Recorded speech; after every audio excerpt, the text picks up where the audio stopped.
Halo Sobat Bola sekalian, kalau kita ngomongin rivalitas sepak bola di Indonesia, rasanya belum semua supporter bisa menanggapi rivalitas itu dengan bijak. Karena faktanya, gak sedikit dari mereka yang masih punya pemikiran terbelakang, masih mementingkan egonya sendiri, bahkan menyimpan ego rivalitas di atas semua kepentingan lainnya.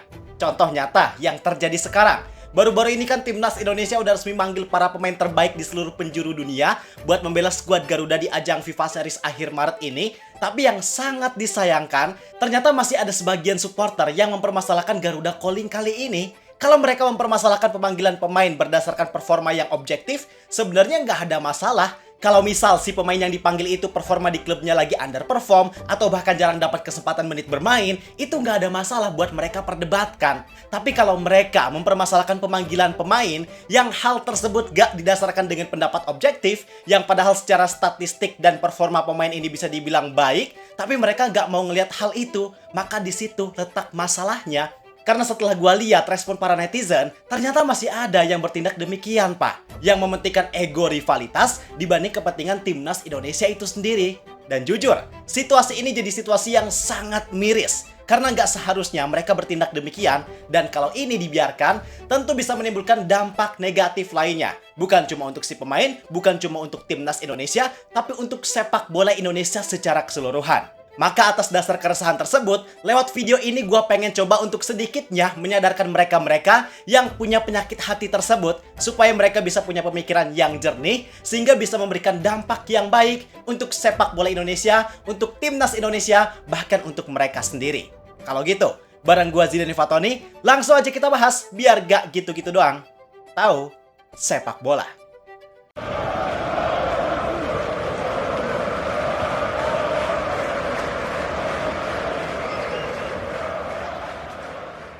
Untuk kronologinya mungkin sebagian besar dari kalian pasti udah tahu gimana, tapi gue pengen sedikit jelasin dulu supaya semuanya bisa punya pemahaman yang sama. Jadi memang ada beberapa pemain yang banyak dipertanyakan pemanggilannya ke timnas Indonesia, beberapa di antaranya berdasarkan yang gue banyak lihat di kolom komentar sosial media, yang komentarnya paling masif mengarah kepada dua pemain, yaitu Mauro Zelstra dan Beckham Putra. Ini jadi dua pemain yang paling banyak dapat komentar. Kalau untuk Mauro Zelstra sebenarnya sangat wajar dipertanyakan oleh banyak netizen. Kenapa? Karena mereka mempertanyakan secara objektif berdasarkan performa yang dimiliki sama Mauro di musim ini. Karena faktanya, secara keseluruhan di musim ini, Mauro baru mencatat 5 kali penampilan di level klub. 3 penampilan ketika masih berseragam FC Volendam dan 2 penampilan bareng Persija Jakarta. Kalau untuk penampilannya di FC Volendam, mungkin masih bisa dimaklumi lantaran kita tahu perbedaan kualitas di sana gimana. Sedangkan untuk penampilannya di Persija Jakarta, ini yang jadi masalah. Karena sejak dia gabung di pertengahan musim, dari total 6 laga yang harusnya dia punya potensi buat diturunkan, nyatanya Mauro cuma bisa mencatat 2 penampilan.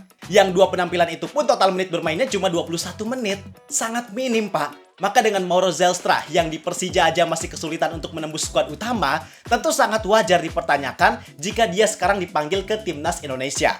Wajar kalau banyak orang yang mempertanyakan atas dasar apa John Herdman manggil Mauro Zelstra. Bahkan gak sedikit netizen yang membandingkan statistik Mauro Zelstra dengan Ezra Walian yang gak jadi dipanggil. Karena walaupun dari segi posisi bermain Ezra itu sekarang agak berbeda ya, dia lebih ke belakang dan terkadang sering di sektor flank juga, tapi secara statistik dan performa di musim ini, Ezra Walian dianggap jadi pemain yang jauh lebih layak dibanding Mauro Zelstra.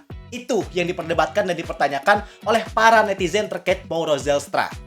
Kemudian sekarang Beckham Putra. Nah ini gue lihat komentar-komentar tentang Beckham Putra yang teratas, rata-rata mereka bukan mempertanyakan atau mendebat pemanggilan Beckham berdasarkan analisis objektif atas performa atau statistik yang dimiliki sama Beckham di musim ini. Melainkan rata-rata dari mereka cenderung memberikan komentar negatif tanpa berdasar data yang objektif. Mereka ada yang menghujat lah, bilang Beckham gak layak, ngapain dipanggil ke timnas, coret aja. Yang padahal pemanggilan Beckham Putra ini dirasa cukup berdasar atas performa yang dimiliki dia di musim sekarang.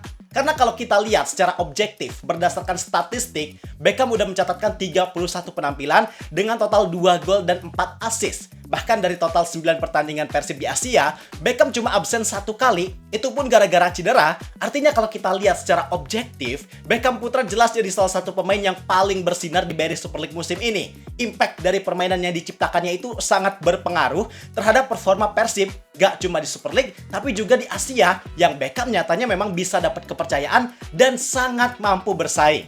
Kenapa Beckham Putra bisa dipercaya itu? Karena dia adalah pemain yang lincah, cepat, dribblingnya oke, tenang, bahkan yang paling spesial adalah dia sangat memiliki visi untuk memanjakan para striker yang ada di Persib Bandung. Dan dominannya Beckham ini gak cuma terjadi di laga-laga yang sifatnya biasa aja, tapi juga di laga-laga yang krusial, Beckham kerap kali jadi pembeda.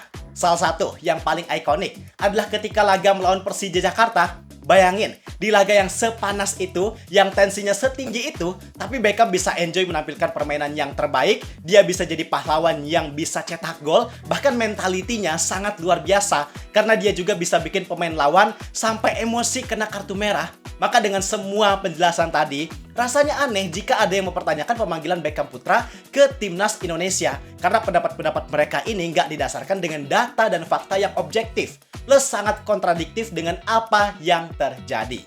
Tapi disclaimer, gue gak menyalahkan apalagi melarang siapapun untuk memberikan pendapat pribadinya. Pada dasarnya semua orang berhak untuk menyampaikan pendapat. Tapi kalau memang pendapatnya nggak disampaikan secara objektif, apalagi yang paling mirisnya sampai merendahkan, menghina hingga menebar ujaran kebencian, maka di situ letak masalahnya.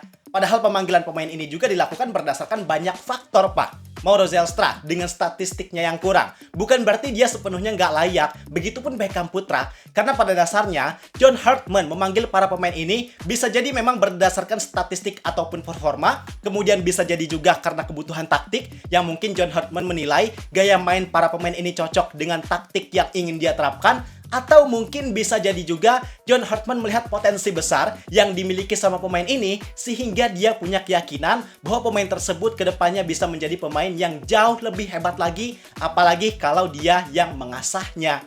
Jadi buat mereka-mereka yang memberikan komentar negatif ke siapapun, jelas itu adalah tindakan yang sangat gak bijak. Padahal di level Timnas Indonesia, yang dibutuhkan itu adalah objektivitas, dukungan, dan persatuan, bukan sentimen rivalitas. Dan hasil dari tindakan mereka ini sama sekali gak menimbulkan dampak positif, sama sekali gak terkonversi menjadi sebuah dukungan buat Timnas Indonesia. Melainkan justru ada banyak dampak negatif yang bisa dirasakan. Mulai dari dampak negatif yang jarang banget disadari, bahwa tindakan ini nyatanya punya dampak negatif yang cukup besar buat para pelakunya sendiri. Di antaranya, yang pertama, mereka bakal kehilangan kredibilitas sebagai fans. Kenapa? Karena kritik mereka nggak didasarkan dengan logika dan data yang objektif. Akibatnya, mereka nggak bakal dihargai, bahkan paling parahnya mereka tentu bakal dianggap sebagai pembenci bukan supporter. Kemudian yang kedua, mereka juga bakal terjebak dalam sentimen fanatisme yang sempit. Kalau mereka terus-terusan ngelihat pemain timnas berdasarkan asal klubnya, maka mereka bakal sulit buat menikmati sepak bola secara luas dan nggak bisa berkembang sebagai penikmat sepak bola.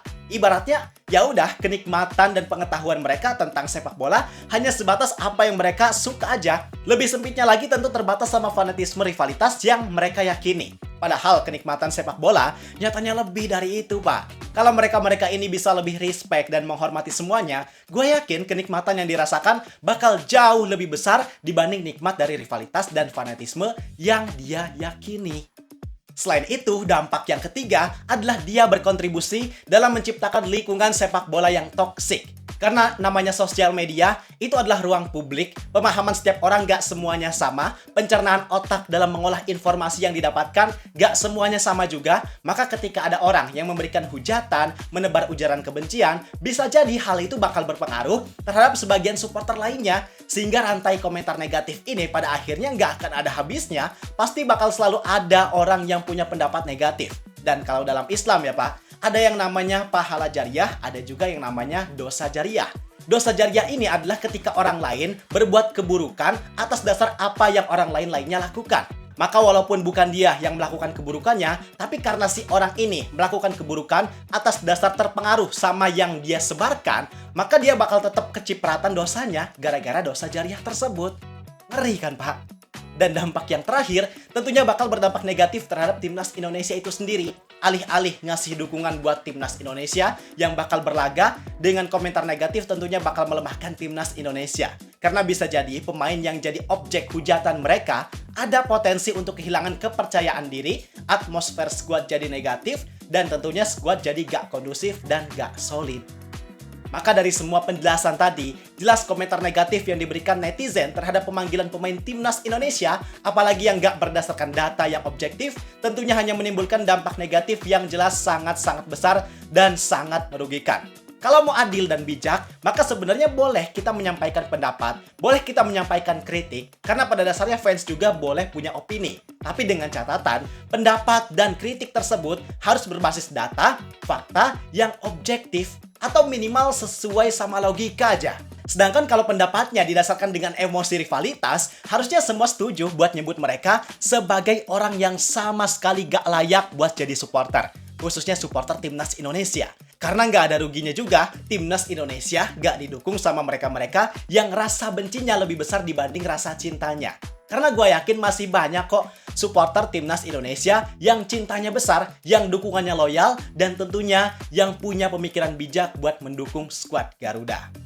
Jadi itu sih kalau dari gua. Kalau pendapat kalian gimana, silahkan tulis di kolom komentar. Gua rasa cukup sekian untuk video kali ini. Like dan subscribe-nya jangan lupa. Terima kasih, gua Zidan Fatoni. Sampai jumpa di video berikutnya.